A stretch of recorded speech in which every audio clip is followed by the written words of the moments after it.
کا شکار نہیں ہونا چاہیے، یہ عناصر جانتے ہیں کہ عوام اور افواج کے درمیان اتحاد ہی پاکستان کی اصل طاقت ہے۔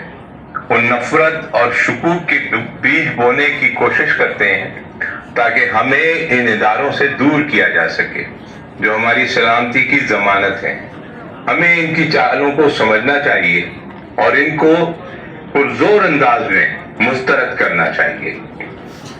ہم میں سے ہر ایک کی ذمہ داری ہے کہ ہم اپنے حصے کا کردار ادا کریں۔ پاکستان کے دفاع کی ذمہ داری صرف فوجیوں کی نہیں بلکہ ہر اس شہری کی ہے جو زمین سے محبت کرتا ہے، چاہے وہ تعلیم کے شعبے سے وابستہ ہو، سرکاری خدمت کر رہا ہو یا معاشرتی ترقی کے لیے اپنا کام کر رہا ہو۔ ہم سب کو کردار پاکستان کی مضبوطی میں اہم ترین کردار ہے اور جس کو ہمیں اپنی پوری صلاحیت کے ساتھ ادا کرنا چاہیے۔